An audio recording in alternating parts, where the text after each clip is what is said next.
Greetings, everybody. It's Fiona here from Harley Street Emporium. I can't even speak today. You're going to have to forgive me for my voice. I've got the third cold in less than 3 months. But I'm here with Dr. Jeff Foster, who's going to do all the talking because he is the man who knows all about testosterone, men's health, and also women's health. It surprised me, actually, Jeff, you're a GP, but you also did a diploma in obstetrics and gynecology as well. So you do know an awful lot about women's health. But then... I'd say there's a lot more to know than a diploma, but yeah. But then you've decided to sort of concentrate on men's health mostly. You've written a book about it, the title of which I've now just completely forgotten. What is it? Men's Health, all the problems with it and how to fix them. It was called Man Alive, the That's problems right. that men face and how to fix them. And you're the medical director at H3 Health, which looks at both men's and women's health. Yeah. I mean, I think the idea behind that was largely that we're not that different. And I think there's this misconception, perhaps, that men, when they lose their hormones, are totally different to women when they lose theirs. But actually, there's a massive similarity. And we felt that treating one without the other was probably a route to failure for either sex, really. Absolutely. Before we get to that, I'm going to sort of take you back a little bit in terms of we're living a lot longer, but stats show that we're actually living quite a long time in poor health, which I guess is the reason why your book is also so incredibly important. But do we underestimate the role of hormones in that? Massively. So there are all these theories around aging and why we get old, etc., etc. And there's something like 300 different theories at the minute of why we age. And you can break those down, and there's things like genetic theories that cells turn off. There's senescence, the idea that cells have a natural endpoint and then they need to down-regulate or get switched on or off depending. There's the down-regulation of our immune system, etc., etc. And there's external factors. We estimate that actually 75% of everything out there is the thing that causes us to get old. What we eat, what we breathe, what we touch, etc., etc. But there's also the idea that hormones obviously change and tend to decline as we get older. And I think menopause is a very stark and abrupt wake-up call in the sense that you realize just what you have when you've got the stuff and what you miss when it's not there. For men, it's a bit more subtle. And of course, the testosterone trickles down over time, but it still happens. But actually, all the data now really seems to suggest that if you keep hormone levels where they should be, and they're different for each hormone and each person, etc., then quality and quantity of life tends to be better. It's not going to fix everything, and you can't stop all the other stuff, but it's an easy win. So why would we not do it? Very true, because we know with women especially that with declining estrogen levels, our risk of heart disease goes up, the possibility of dementia as well as a link. Bone fractures, all of these kinds of things. Do men have a similar trajectory? I find that really odd. So there was a really big thing in The Guardian last week about how they highlighted dementia in women that aren't on HRT or postmenopausal, as if this is somehow some sort of magical new study that's just come out. We've known this sort of stuff for years. And the link with men is exactly the same. We know that men with very low testosterone have a high risk of dementia. They have cognitive problems. And when you hear women coming in talking about menopause, they classically give phrases like brain fog, like they can't remember where they put their keys, like they feel they can't remember the conversation they had yesterday, etc., etc. And that's exactly the same in men. And we know loads of blokes are told actually that this is just a normal thing because you're in your 40s and 50s and your wife's shouting at you to do stuff and your kids are in the way and you've got a busy work, so you forget stuff, you don't concentrate. But this is actually the hormone dropping. And if there's something you can do about it, then why on earth wouldn't you? All the benefits are, the dementia links are a really good one because they're so comparable. But even in terms of other things like heart disease, type 2 diabetes, etc., there was an enormous study done 2021 now in the Lancet called the T4DM study, and it looked at the effects of testosterone on people with type 2 diabetes. And they found that if you give men who have low testosterone and type 2 diabetes treatment with testosterone, the effects were enormous in improving their diabetes. Something like 15 to 19% came off treatment. It reduced those that had pre-diabetes to normal levels. And it kind of shows that we should be thinking more about testosterone being more than just sort of sex and gym. And I mean, going to the gym, not a guy called Jim. You know what I mean? That's really interesting. Actually, I hadn't heard about the testosterone reducing the diabetes link. But do you think that, I remember Zoe Hodgson, I think in one of the menopause documentaries saying, women have three hormones. It's like having a three-legged stool, but we only decide to replace two. Who came up with that great idea? But yet we put a lot of emphasis on the estrogen being the one that's doing all of the sort of heart benefits, the diabetes benefits and things like that. Are we missing something by not paying more attention to testosterone then in both genders? Yeah, I think we obviously need to be very mindful that the ratios of both need to be very different in both sexes. We know in men, for example, there used to be this theory that giving men testosterone would increase their cardiovascular risk, but actually it's the opposite. And we know that men with low levels of testosterone have higher increased risk of heart disease, increased risk of blood pressure, type diabetes, etc., etc. You actually want estrogen as a guy as well. You just want less of it. So in a way, if you think women are sort of a 3 hormone scenario of treatment, men are kind of 2, because we just definitely do not need progesterone. I don't even think we have any. That just wouldn't make any sense. But the estrogen and testosterone bit fits really nicely, because you want a lot of estrogen and a little bit of testosterone in a woman, and you want exactly the same sort of thing in men, but in reverse. A lot of testosterone, a little bit of estrogen. So you naturally produce testosterone if you're healthy, and you convert a small amount of that into estrogen. And that's the estrogen that gives you sex drive, that gives you your mental health stability. It helps your concentration. It keeps your bone dense. And we sometimes see men that have either taken steroids or are going to some less well accredited clinics who may take testosterone but also take an estrogen blocker, because it removes a lot of the side effects if you take too much. But these guys have real problems, and you often see they've got erectile dysfunction, that they've got problems with their bones. And there's no point in being this absolutely stacked, muscly bloke if you've got the bones of a 90-year-old postmenopausal osteoporotic woman. Absolutely, because estrogen is so important for bones, but it's also so important for the vascular system, isn't it? So sorry, my dog is now crying next to me. That if you don't, I would imagine that could it also be then my quick way of getting to that is erectile dysfunction is very closely linked to your vascular health. Could it play a role in erectile dysfunction? Yeah, I think it really does.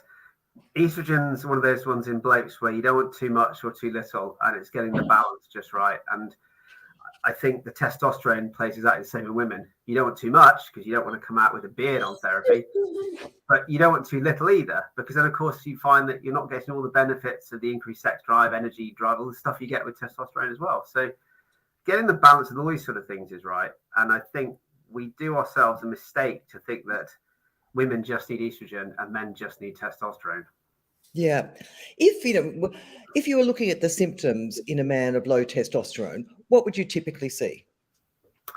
So we classically think of a more gradual decline. I think often you can see, we say perimenopause can last 10 years, but actually it's not dissimilar in men.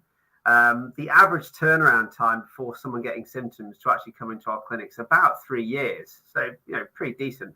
So they're more subtle initially. So decreased energy, increased body weight, harder to gain the same achievement at the gyms. You might find your body fat goes up, body muscle goes down, concentration starts to go a bit fuzzy. You get that kind of brain fog picture.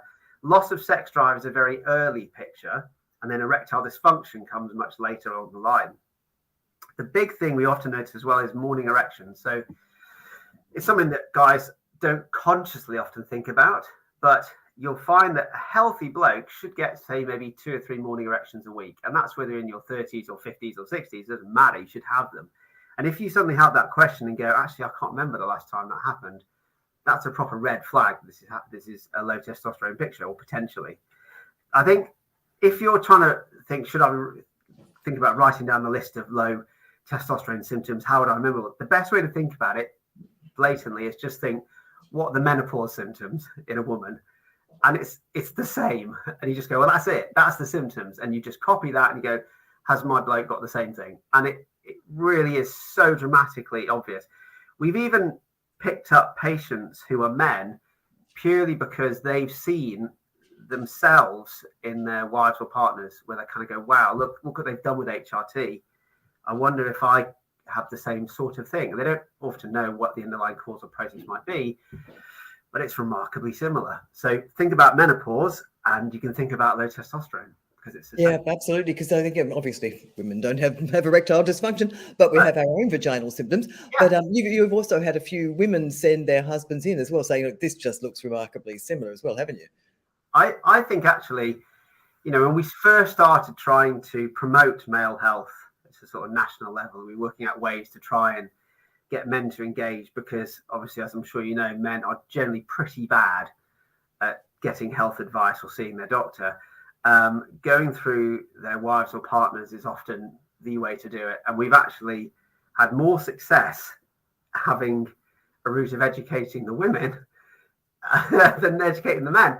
And the opening sentence of so many patients is, I'm here because my wife told me to come. And it seems to really work because I think generally, and this sounds amazingly sexist, but I guess I can say it in a way, is that I think men are much more willing to sort of bury their head and not think about this. Well, I guess the other thing, and I think you make the point in in the blurbs that are about your book and stuff that we just often regard this, both sexes, or we have traditionally regarded this as sort of, well, you're getting old, it's just a natural part of life, put up and shut up. Yeah. Are we the generation that's going to change that? I hope so. I think it's really important. I mean, I guess even 20 years ago, 40 or 50 was considered as old, and now suddenly I'm in that and I'm thinking, Christ, no, I've got loads of stuff I need to do. And I think there still is this cultural narrative that says if you're 40 or in your 50s or whatever as a guy, that you should be fatter, you should have less energy, you've been married for X number of years, so you shouldn't want to have sex. You don't go and exercise as much because you've got kids and work and everything's in the way. So all these sort of things are sort of almost designed to make excuses for how you feel and how you live your life. So many blokes kind of just resign themselves to this mediocrity of middle age and say, well, that's just my lot now. It's just the way it is. But for 25% of men, and that's the number we estimate will have low testosterone at some point, it's not life. It's a medical thing and you can do something about it, in which case, yeah, we should be changing the attitude. I agree. I think it's really important because we're all going to be living longer, like you said, and we're all going to be working longer. And where it used to be sort of write people off at 50 and that was it, you've done your life, you've got decades left. And I don't like the idea that there are all these blokes, like millions of them, go around the UK with a subpar quality of life, sort of just accepting the way that's supposed to be. And it just seems really unfair if we can't do something about it. Absolutely. I mean, what am I now? I'm going to be 59 in a couple of weeks, which is extraordinary. And I'm not planning on checking out of here at any time soon. I really want these, and I want everybody else to make sure that they've got the right information. They can actually make sure that they can make these years as healthy as is possible, because there's nothing. I really don't want to be racing around on a mobility scooter. Apart from anything else, it'll be really, really life-threatening to other people. Yeah. Would not be good. You mentioned that testosterone 25% at a point in time. See, with women, we think, well, basically once it's gone, it's gone. So when you say at a point in time, does that mean that the men's testosterone is sort of fluctuating, or does it mean that nobody's really paying as much attention as they should? I think the second one's definitely true. Generally, the problem with blokes is we don't know at what point their levels will hit symptomatic impact. So you naturally increase your testosterone as a guy to the age of about 30. And then on average, it drops by about 1% a year until you get older and older. So if you're somebody that was naturally born with a very high level, then of course you may never notice if your symptoms drop. And if you're somebody that naturally had a low, you may notice it in your 30s or 40 or even earlier.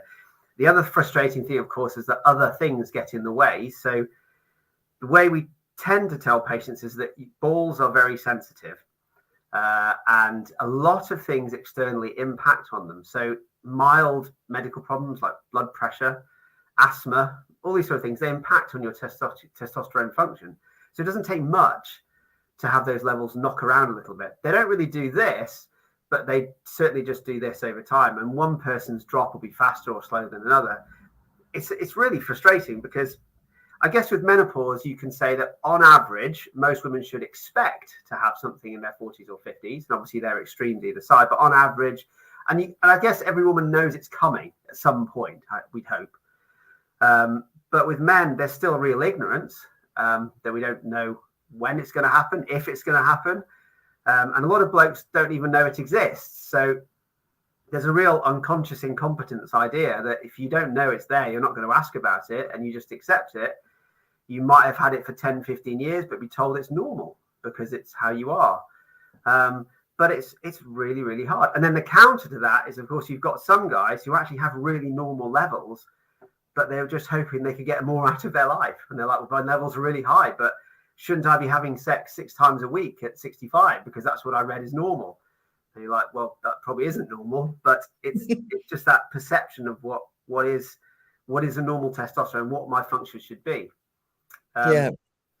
I think. Do you think that I remember a few years back there was sort of, when men started talking about, andropause and things like that, and people were saying, oh, it doesn't exist. Has that changed, do you think, or has it changed enough? Or do you think men who are going to the GP now are sort of finding a similar thing to, a lot of women, that basically it's sort of like, well, get over yourself, you'll be fine? I think it's changing. I don't think it's changing very quickly. I think, to be honest, understanding of menopause has been a massive boost in helping men understand their health as well. But I think we are still many years behind where even menopause is now. And of course, menopause is nowhere near where it needs to be. But testosterone is even worse. If you ask most of my GP colleagues or even hospital consultants, there's a lack of knowledge, but also kind of lack of interest. And the problem with testosterone in particular is it's kind of seen as a soft area of medicine. It's a bit like HRT in menopause, really. You're not going to die straight away if we don't give you your HRT. So it's kind of like, well, you've got cancer to sort out, and you got hit by a car, that needs sorting out. Everything else is kind of a bit, well, it's okay, it's got time. So a lot of doctors don't really give it that same degree of importance or even understanding as you would. To be fair, and I don't want to have a go at other doctors because I didn't know about this till previously, we're never taught it. So you're not taught about low testosterone in med school. I did an endocrinology block and I was never taught that as a junior doc. So where you're supposed to pick up this knowledge, I don't know. And this is part of the problem. We're actually part of a national... Let me just cut in there. Yeah. How much were you taught about menopause when you were doing that in your GP training? GP was better, to be fair, but it was still extremely minimal. It was just the absolute minimum of it's going to happen. Be aware there's HRT. But then again, I was GP 10 years ago, something like that, maybe a bit longer. It's hard to say. So for that reason, I think it's better, but it's still obviously got way to go. But I think in terms of menopause and testosterone, there needs to be a sort of change in general understanding of what it does. Just from a logical point of view, if you're saying in the end that it can, decrease the risk of heart disease, decrease the risk of bone fractures, decrease the risk of diabetes, all of these are major chronic killers that cost health systems a huge amount. And surely as a preventative health measure, there should be a much greater focus on it. Yeah, I agree. But when you think about that, it's about cost and quality of life. And generally, the rules are still that if you're going to treat something, you have to be able to demonstrate that its impact on health disease and is going to be large enough that it's worth giving the medicine. That's very hard to do and is extremely hard in an NHS environment that's already extremely rationed. And if you speak to health providers, they say that, of course, the NHS isn't rationed, but it is rationed, and we all know it really is. When you have a prescription for a medicine, you're not always given the best medicine. You're given the best one at the best cost for that value of the drug that will do the best job for what it can offer, which sounds convoluted, but really that isn't how the best always is. I think with HRT and testosterone, it's very hard. Certainly with testosterone, we can say, look, we can decrease your chance of diabetes, we can improve blood pressure, we can improve your lipids, etc., but that costs a lot more to prescribe the testosterone than it does to provide the blood pressure tablet and the cholesterol tablet and the diabetes. And as a result, it's much, much harder to justify. I think it will, but it will take months to get that effect. Yeah, yes. I won't diverge into what I was going to about that, because that would be an entirely different conversation about generics and non-generics and funding and studies and all of Yeah. those sorts of things. So I will leave that one alone. But going back to the testosterone, in terms of well, actually, before I get to the testosterone again, estrogen in men as well. Are there symptoms that men would have in terms of their dropping estrogen? Probably not. The problem with estrogen in men is that most men seem to be more concerned if they have too much rather than not enough. So the symptoms of low estrogen are much softer, in the sense that you might find your sex drive's gone, that you might find you feel you've got probably your concentration or your memory or your mood. But of course, Yeah, because I read a couple of studies saying there might be some links with depression and anxiety in men as well. yeah, but it's just, the problem is you can't tell if it's estrogen or testosterone. And the problem still with that is that the main reason you're going to have low estrogen as a guy is because your testosterone is low. So you often don't need to worry about that endpoint quite as much. And there's an odd obsession around testing for estrogens all the time in men, when really the testosterone is the focus. I mean, if it's too high estrogen, you've got an issue. But generally, low estrogen is you fix the testosterone and the other bit gets better. Interesting. The other area as well, I mean, you mentioned before erectile dysfunction, but with women with decreasing estrogen, we have shrinkage of the vagina, we have all sorts of labial problems, all of that kind of stuff. Does testosterone, and we had one question that come in about shrinking appendages, does it cause physical changes as well?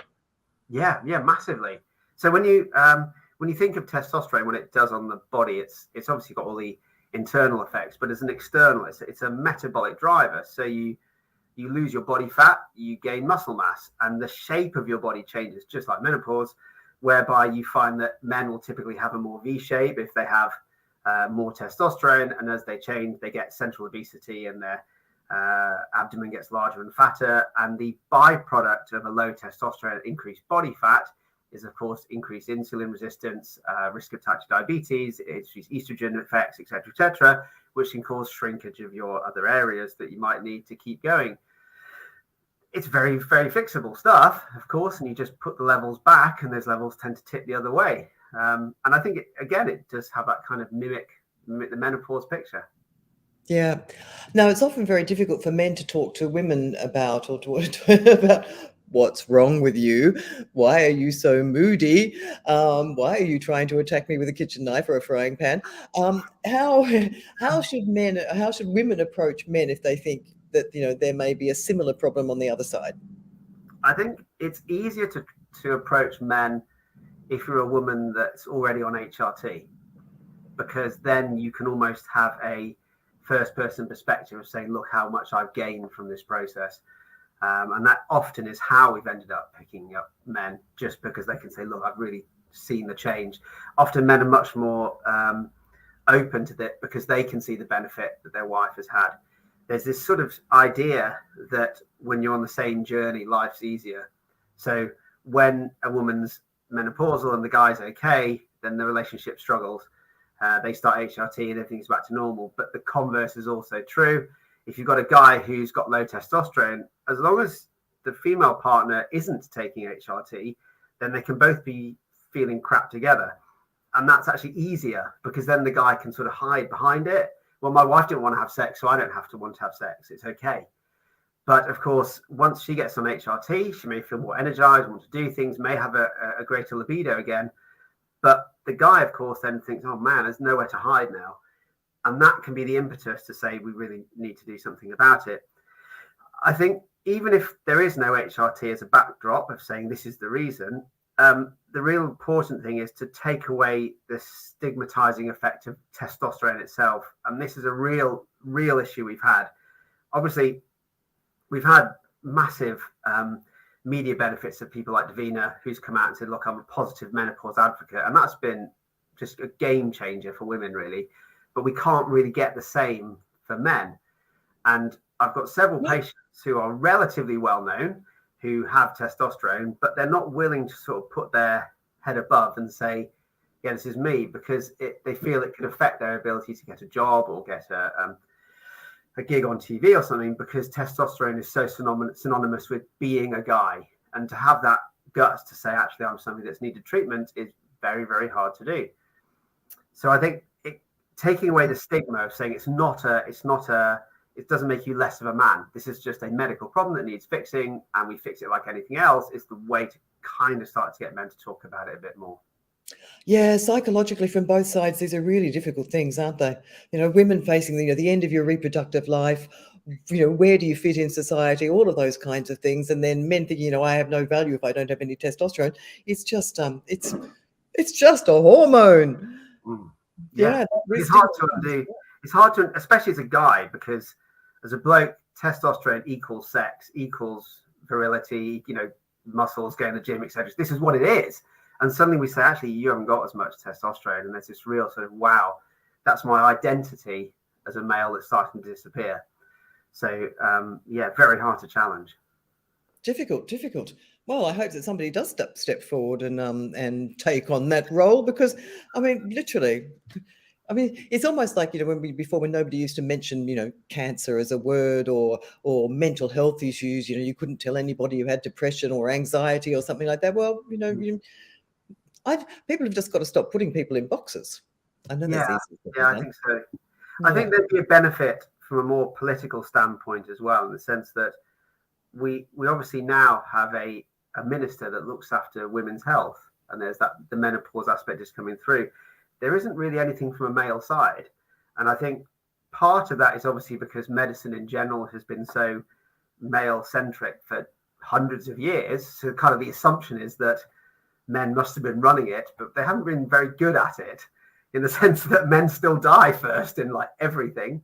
So we should really, from an equality perspective, be thinking, well, we should have a male minister who's saying, well, look, if we're doing this for the menopause, we need to think about the same reduction in disease risk for blokes. So we need a celebrity, we need a politician, and then maybe we can make some headway. Yeah, that's true. Although the gaps are, men are living longer now, aren't they? It's only a couple of years of these days. Yeah. If a man decides, yes, I can drag myself into the GP's office and talk about this, and the GP is receptive, what sort of benefits could he expect to see? So do you mean as if you used to start testosterone replacement? Yeah. So testosterone replacement in the UK comes in basically two types. It's a topical treatment or an injectable. We don't really have patches, and we don't have implants or anything yet. And largely that's because we couldn't get the levels particularly stable. And we certainly don't use pills. And I think similar to HRT, the tablets often aren't the best versions that you can get. We don't use tablets for male testosterone replacement. They're just liver toxic, and we can't figure that out. The gels or the cream you put on every morning, and the injections are everything from a couple of days to 12 weeks, depending on which one you were to pick. Generally, men tend to say they get better at about 7 to 10 days. They first notice things, and they first start to notice that actually they just feel more energetic. The first early symptoms are like you just kind of feel more enthused. That's a word, enthusiastic maybe even, don't they? So they can do more, they wake up more energized, they want to do more in their day. They often find their mental clarity improves and their drive to do things improves. And these are the early signs, that kind of idea that you want to go to work again, you want to talk to your children, that kind of stuff. Then you find that your exercise ability starts to improve, so you can do more when you exercise. You recover more quickly as well, and those DOMS, delayed muscle soreness, comes on less, and you can recover faster. You can do more.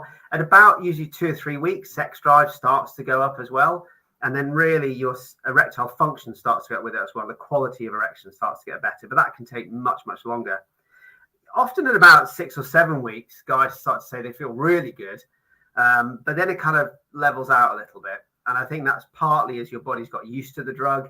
It's saying, right, this is my new level. This is what I need to get used to. And then over the next 3 or 6 to 12 months is when you see the metabolic changes. That's when your bones get denser, your blood pressure improves, your risk of diabetes goes down. And things like the T4DM study looked at a 2-year period, because, of course, these subtle changes at vascular level take months and months to change. But really, I'd say 2 weeks, you should be seeing some positives out of it. Is there, because I know that with women's HRT at the moment, there's quite a big debate about what sort of levels people actually need, and there seems to be in some areas a thought that more is better. Is there a risk then if men start thinking, gee, I'm feeling really good now, I'd feel a hell of a lot better if I doubled it? Is there a risk of having too much? Yes, definitely. And in the States, they do seem to push men to higher levels than we would do in the UK. I think the way to think about testosterone probably is more a bit of like a kind of Gaussian curve of health. If you have too little, lots of bad things happen. If you have too much, bad stuff happens. And in particular, the most common bad thing that happens is testosterone stimulates your body to produce erythropoietin, which is like the precursor hormone to make blood. So you want blood, blood good, but you don't want too much blood. And the problem is the more testosterone you have, the more blood that's stimulated to be produced. And of course, your blood gets thicker. And thick blood tends to clot and stick, and then you risk your patient having strokes and heart attacks and et cetera, et cetera. So really, you want to keep it just in that sweet spot in the sort of between 15 and 30 nanomoles per litre. Ideally, we keep your levels in sort of the mid-20s, and that's where all the really good data seems to come back. So probably a little bit either way isn't going to make a major difference as long as you monitor your patients, but there is certainly a rule that says more is not always better. And the problem is, if you look at people that just take anabolic steroids or just take testosterone without monitoring it, you feel great. You just keep adding and adding and adding, and you feel like, wow, it's a brilliant sort of drug. But under the surface, all this bad stuff happens to your blood and various other abnormalities and lipids and liver and this sort of thing. And then they tend not to last too long. Yes, this is very true. If people were on them then and they were doing that, how often would you expect somebody to come in and have their levels checked and make sure that everything was in order? So again, if you're going to do this sort of thing, we always tend to follow a guidance as much as possible. So I sit on the British Society of Sexual Medicine, which kind of writes the gold standard, we would hope, for testosterone guidance. And we say that your patient should be monitored at 3 months and then at 6 months. And then we tend to see them twice a year. It's not a completely regular thing, but I think you can see subtle changes over about a 6-month period. So generally, we see our patients twice a year to make sure they're okay. So it's not too early. I'm just smiling to myself. I'm thinking, I think I've had 2 blood tests for testosterone from my hormone levels in how many years? In 9 years. There you go. Let's move on from that. Yeah. Exactly. Is there anything else that you think that that men and women should bear in mind when it comes to testosterone levels and their overall health? For men, I think it's just not to accept that you have to put up with things for your age. Just that it seems to be this, and this is going back to my original point. I just think there's this real frustration that we have these thousands and thousands of men who are just putting up with feeling awful because they're fitting into what they believe is their normal level of health for their age. And I'm important to stress that I don't think that every guy needs to be on testosterone. And I think there are an awful lot of lifestyle factors that get in the way. And there is no substitute for exercising properly and eating well and sleeping well, etc., etc. But on the other hand, a quarter of these blokes could benefit from something. The other thing I'd always say as well in terms of men is if you think you might have low testosterone, please do not just go get a test because it is infuriating. And there are several companies now that will just advertise that you can just have a cheap testosterone test and we'll tell you if your testosterone is low or not.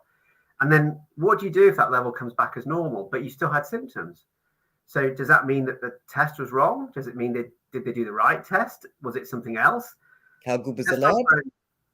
In terms of low testosterone, sometimes other conditions like thyroid disease, types of anemias, type 2 diabetes, lots of these other things can mimic the picture of low testosterone. So the idea, for example, if we thought you had, I don't know, type 2 diabetes, you wouldn't see an advert on Facebook saying, come and test yourself, just do a finger prick. We could tell you whether you've got this. It doesn't work like that. And there's a reason we have doctors for a reason. So if you think you have low testosterone, please don't just get a test. Speak to a health professional and find out what other tests would mimic those symptoms and what you might need to do. I don't know how many people we've missed that have probably bought an online test, tried a finger prick, testosterone or something, thought it was normal or was told it was borderline or something, and kind of thought, well, that's just it, that's not it. And in the meantime, you know, they had an underlying thyroid illness that was just grumbling along and left them unwell for another 5-10 years. So always speak to a health professional, speak to a doctor first before you do your test, because it saves you money, but it'll also save you a bucket load of hassle in the long run. Absolutely. The corollary of that, of course, is that you know, every time, I don't know whether I don't know what your social media feed looks like, but mine is full of, you know, boost your estrogen levels, boost your hormone levels. Are there anything that, I mean, apart from having a healthy lifestyle, which is very, very important, is there anything online that men should or shouldn't be heading towards to attempt to boost their testosterone levels? The way I've always said this is that if you can buy something that genuinely boosts or increases your testosterone, then it's a drug, which means it's a medical drug, which means it should be prescribed. So there are a lot of supplements, and we're talking sort of £1 billion or more supplement industry that says things like fenugreek, tribulus, all of these will improve testosterone levels. They don't. There's no evidence that they do. And even the studies were in vitro in rats, which tend to be not great examples in humans. There is one out at the minute, Tongat Ali, which does actually seem to increase testosterone levels in men, but it mimics a drug, Clomid, that we use in women and sometimes men for fertility, in which case it really should be prescribed, because God knows what it's doing to you. So the other thing to think about is, supposing you had normal testosterone levels and your testicles are functioning normally, and you said, is there a thing I can buy that makes them stronger and do more? Well, your body's very good at reaching its own natural limit. If it's maximized, it's doing its own job to the best of its ability, then nothing you take that's healthy or safe will push it above that. If it does push it above that, it's a steroid, in which case you're back to taking stuff at the back of a gym car park, in which case it's clearly not safe. So the general answer is no. Please don't take something, you're just wasting money generally, or it's doing something that isn't particularly safe or regulated. So yeah, please don't. There you go. Perfect note to finish on, unless there's anything else you'd like to part as a parting word of wisdom. I think probably because most of this will be probably watched or listened to by women rather than men. I would try and get most women to say, if you feel that your partner, your colleague, your friend, whoever is in that pattern, don't delay on it. We see the delay in men presenting just so many years, 3-5 years, blokes have put up with stuff. And if you can say, God, just watch that, have a look at this and see if this fits you, you can save them years worth of struggle. And it might be the start of that big change that we were looking for. Brilliant. Thank you very much. Dr. Jeff Foster, where do people find you should they wish to look for you? So our company is H3 Health, which is www.h3health.co.uk. Or you can just Google my massive face on Instagram or social media. Absolutely. And if people want to watch this again later or tell their friends, it'll be on Harley Street Emporium YouTube channel. It'll be on the Facebook. I think it's going live to Twitter as we speak. It's going live to all of those. And if you can't find it, call me. I'll let you know where it is. Brilliant. Thank you very much. Take care, and I will speak to you soon. Thanks. Thanks. Bye.